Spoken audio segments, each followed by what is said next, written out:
When that train derailed in East Palestine, it wasn't because Trump deregulated the brakes. These aren't news stories. They're storylines pumped into your bubble. 4, always be aware that once the news became a profit division of media companies, they stopped being in the news business and are now in the audience stroking business. The goal is no longer to inform opinions, it's to reinforce them. 3, if your news outlet consistently reduces everything that happens in the world to who the president of America is, get rid of it. It's just thoughtless, reflexive team politics. Bill Maher is squaring off against the mainstream media, claiming they turn every ordinary story into a full-blown emergency.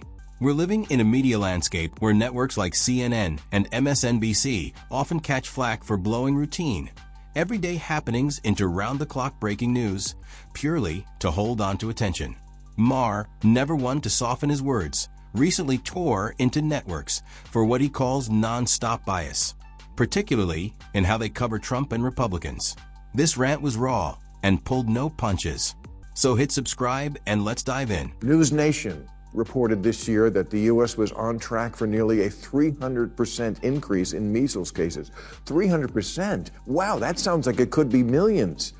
It was 35, because they just want to manipulate you into clicking. Look, I have 10 fingers. You want to see me suddenly have 80% less? Okay.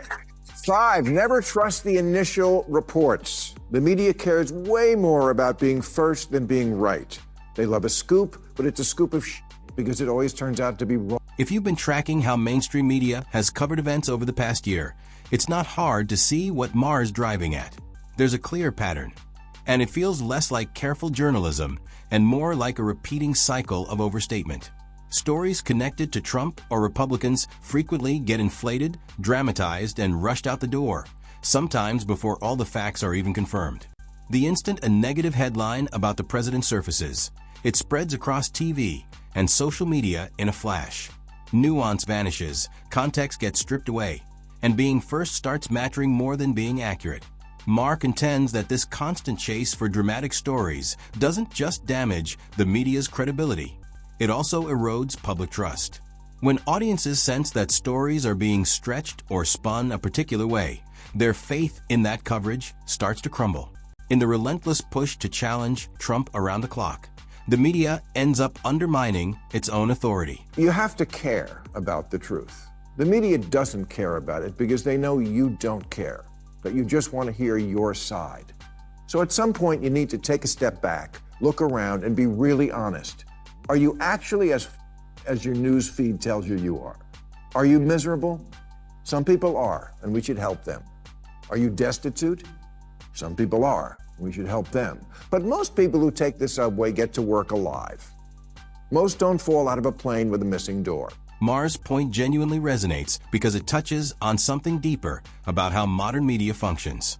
News cycles keep churning out stories that feel half-finished, not necessarily because reporters lack the facts, but because audiences have grown accustomed to fast, emotionally charged storytelling. Plenty of viewers on the left aren't tuning in hoping to have their views challenged. More often, they're seeking coverage that confirms what they already believe about politics, Trump, and Republicans. That gives networks a strong incentive to shape stories in a way that aligns with what their audience already thinks. What follows is a self-reinforcing cycle. The audience anticipates a certain narrative, the media delivers it, and both sides lock further into that pattern. It's also why these networks retain such devoted audiences. People return not only for news, but for a sense of validation.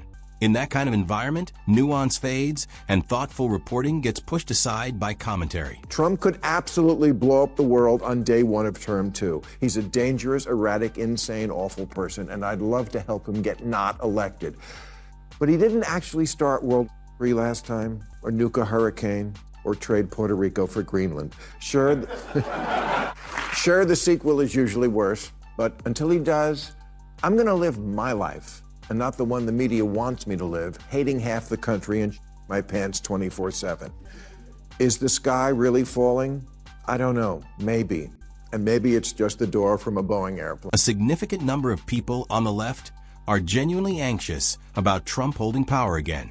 For some, That anxiety extends beyond domestic matters into concern over global stability, with a few even suggesting his leadership might drag the world closer to a major conflict.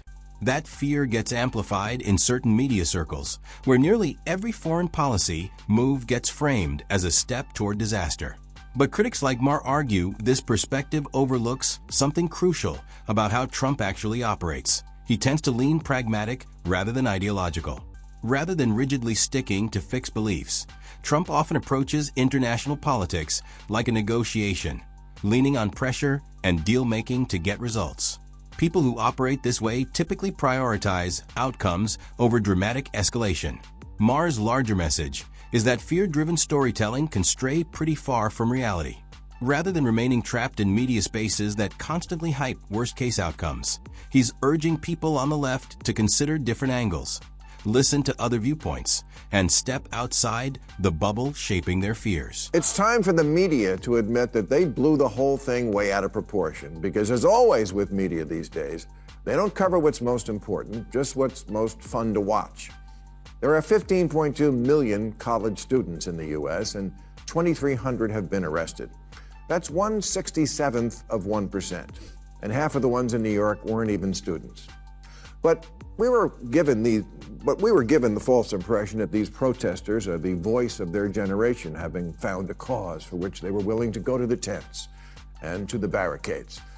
Oh, please, these kids are more violent when their team wins a championship. Maher brings up a moment he believes perfectly illustrates how fast the media can turn a minor event into a massive national story.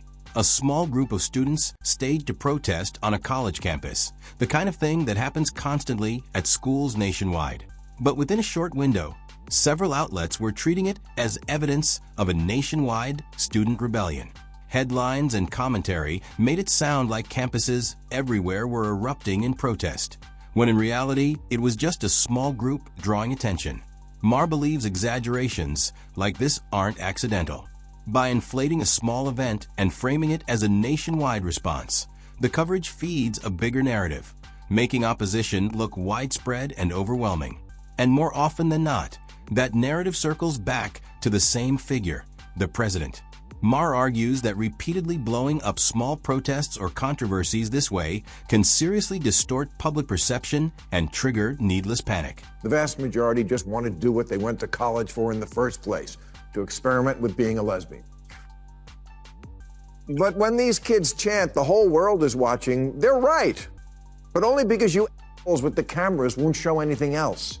Isn't there a bear in a swimming pool somewhere you should be covering? That story likely wouldn't get much airtime because it simply wouldn't generate the attention or viewership a lot of networks are hunting for. In today's media landscape, calm, balanced reporting rarely pulls in the same interest as outrage-fueled stories. Networks understand that audiences are far more likely to keep watching when a story makes them angry, scared, or frustrated. For certain outlets, outrage has essentially become baked into the business model. The bigger the emotional reaction, the more engagement, and the higher the ratings. As a result, ordinary news or balanced perspectives often get sidelined in favor of stories engineered to spark a strong reaction. Panels get more heated, headlines get more sensational, and disagreements get treated like national crises. The focus shifts away from simply keeping people informed and toward grabbing attention in an intensely competitive media space. And in that ongoing battle for viewers, outrage frequently pays off far more than steady, careful journalism. So, I thought as a public service, since it's so hard to find reliable news these days, tonight I would provide a few rules of thumb for trying to follow the news in our modern age. Starting with, if the headlines in your preferred news outlet routinely feature words like shreds, destroys, pummels, bashes, your outlet is a partisan piece of shit. Either that or you're reading a Batman comic. Ditto with obliterates, roasts, annihilates, and owns. You're supposed to be a source for information, not Nikki Glaser at the Tom Brady roast. But when someone genuinely breaks down a woke policy or challenges a left-leaning idea using solid, well-reasoned arguments, a bold headline about that moment can actually be fair game. Strong wording isn't automatically deceptive if it's honestly reflecting what actually took place. The trouble starts when a headline promises something massive that the actual story never delivers.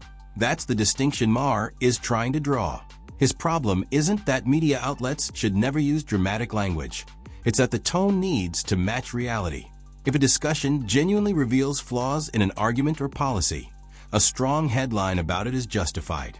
But when headlines exaggerate, distort facts, or oversell purely for clicks, that's when trust starts to erode. Readers feel misled, and confidence in that outlet weakens. Maher's overall message is straightforward. Dramatic headlines should follow the facts, not substitute for them.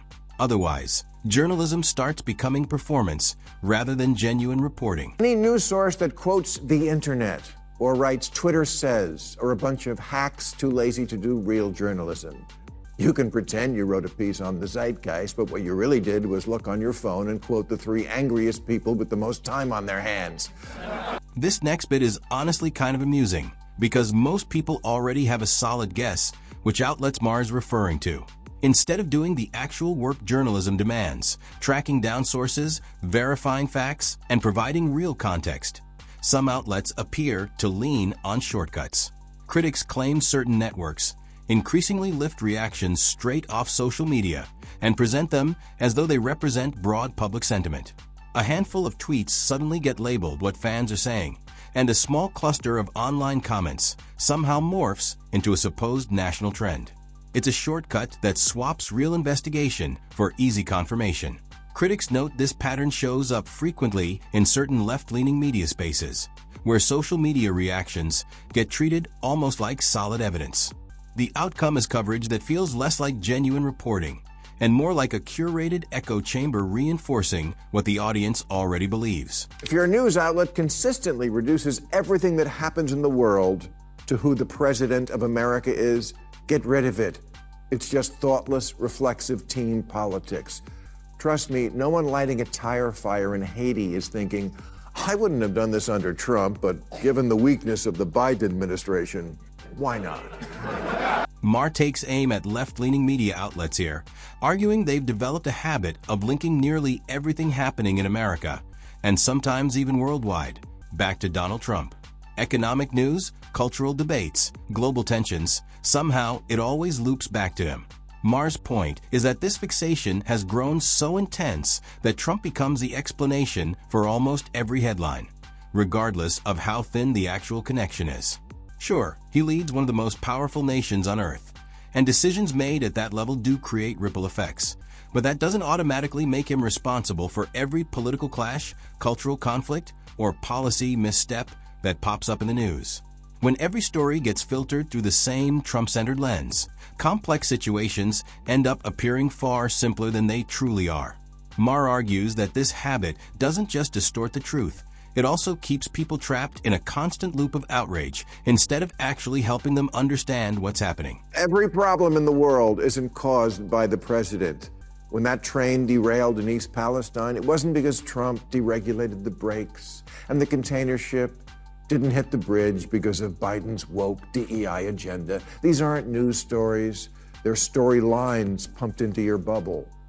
4, always be aware that once the news became a profit division of media companies, they stopped being in the news business and are now in the audience stroking business. The goal is no longer to inform opinions, it's to reinforce them. Walter Cronkite used to say, that's the way it is. Now that's our story and we're sticking to it. Ultimately, Maher's whole point here isn't really about defending Trump. It's about calling out how modern media operates. When every story gets blown out of proportion, every protest gets treated like a nationwide uprising, and every political move gets pinned on one person, people naturally start questioning how reliable the coverage actually is. Sensational stories might rack up more views, but they gradually chip away at trust. Maher's broader message serves as a good reminder that journalism works best when accuracy comes before outrage, and context comes before a compelling narrative. But viewers have a role to play too. Rather than staying locked in media bubbles that simply echo what they already believe, people should seek out different perspectives and think critically about what they're consuming. A healthier media environment requires both responsible reporting and audiences willing to look past the headlines. And that wraps up today's video. If you enjoyed it, smash that like button and subscribe for more content like this.